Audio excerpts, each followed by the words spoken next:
My name is Bayo Akomolafe, and I am calling from Nigeria at this point, and I'm so pleased to be here with everyone and to be part of this global upheaval of consciousness and this opening to new possibilities.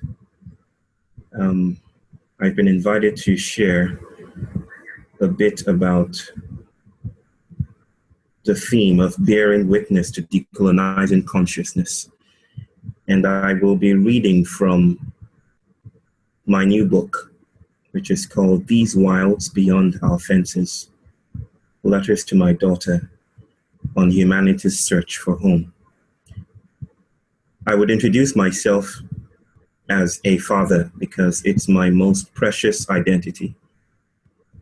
And I speak today to you all from my heart, from the deepest place, from my deepest wounds, from my deepest visions of what is possible, as I share about an encounter with my daughter a couple of years ago. Thank you for listening.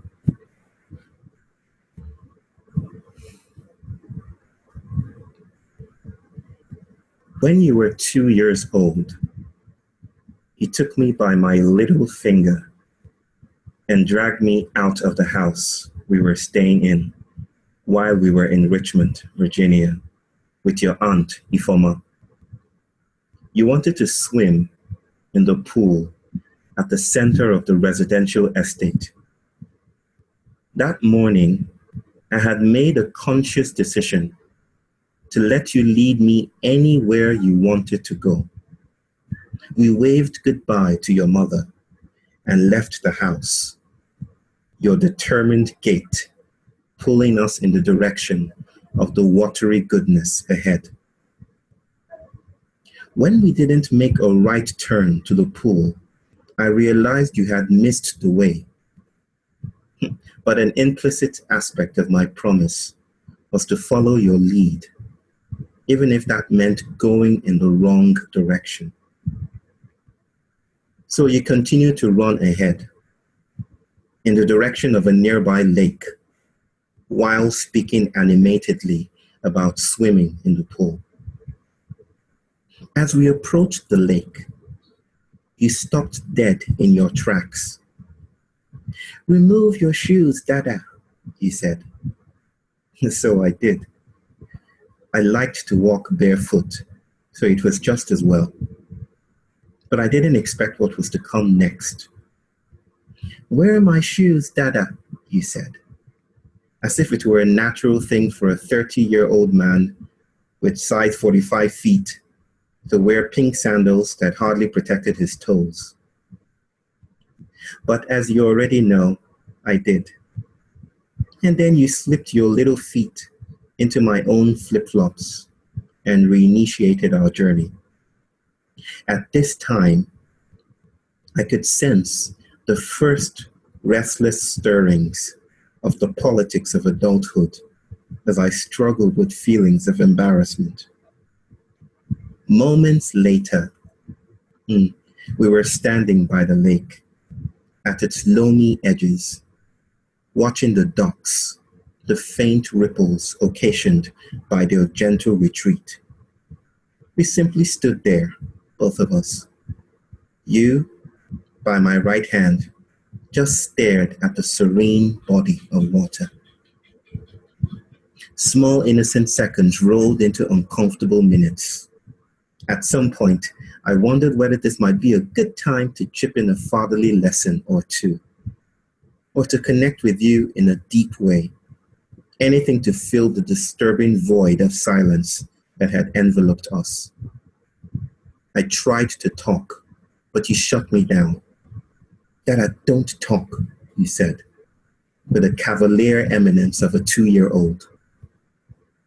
I had promised to let you lead, but I wasn't sure what the joggers nearby were now thinking of the queer, voiceless figures standing by the lake.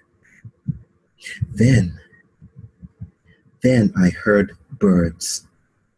Now, I'm not good at identifying them. But those distinctly avian sounds came wafting through, bending and melting with the wind, ruffling the green leafy protrusions above us, a murmuration of sound, creature, and surprise. It felt sudden, like the arrival of a triumphant gestalt, where there were merely bits and pieces of the puzzle. I noticed lichens crawling around a tree, the exuberance of the soil beneath our feet, the quacking of the ducks intent on making themselves heard.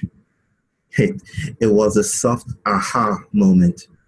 I noticed that everything is alive. I understood in that very tactile and embodied way that the material world wasn't just a backdrop for human activity, wasn't just static being or template awaiting the ordainment of meaning. You and I ended up playing after our unexpected libation of silence, decorating our faces and hands with mud, poking little twigs into the wet, loamy soil, occasionally interrupted by the leitmotif of quacking around us. We walked back to our apartment like veterans of an exquisite order of things. Neighbors threw quizzical glances at us. I stammered out weak explanations like, she likes dirt, or something else, to account for our very dirty appearance. Your mother was even less forgiving and ordered us to the bathroom. But you see, the stains of your lesson in silence were the only things that didn't wash off that day and have lingered ever since. I am grateful to you for teaching me how to come to watery edges. Yes, you brought me here first. I am grateful to you for teaching me how to remain there for a while longer than is comfortable. For teaching me a tangential lesson about obstacles. And this is what I learned. That an obstacle is the richest, thickest, densest place in the universe. Now this is so because it is where things stop and often die, failing to continue on their way. It is where carcasses of hope rot into the ground, inadvertently fertilizing it. It is a place of desperation and longing and roaming ghosts. This is my way of saying that I think it is not empty. This place, an obstacle, is bursting with activity, with microbial adventures, with dancing generativity, with experiments into continuity and discontinuity, with playful meanings and alchemical shifts, with eloquent invocations and stuttered words. When you meet something fierce, too strong to overcome, too high to climb, too eminent to sidestep, too dark to enlighten, don't take it too personally.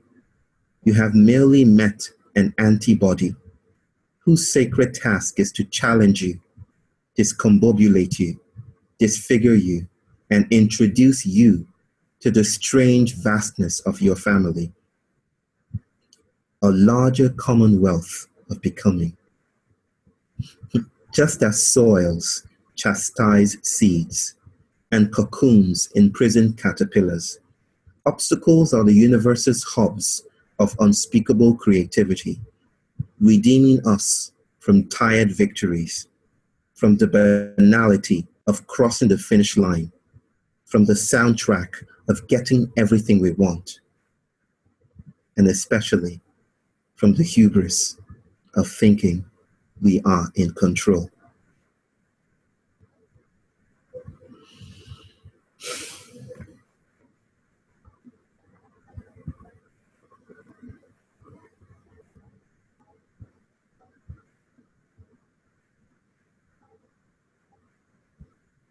So I would like to, in reading that passage, follow up with a few prompts and invitation, maybe just a single question. I met a Yoruba healer once, and it is part of the story that I tell in this book. And he shared with me that until you become lost, you will not find your way. I have listened to those words over and over again. And I also hear this word, this piece of wisdom from that saying, that what stands in your way is also part of the way. You know, the invitation to decolonize consciousness is the way we are realizing that we are not in control, that the world around us is not just some, as I said in the passage, some material backdrop for the eminence of being human. Especially in this age of the Anthropocene, we are learning that we are part of what the world is doing. And so I believe that the invitation is for us to learn how to be hospitable to the obstacles that stand in our way. I would like to bring your attention to the pain of loss, of death, these things that stand in the way of the modern human, these things that we have not been able to fully colonize yet. I ask you a question. How are you learning to give thanks to your obstacles? Thank you for listening.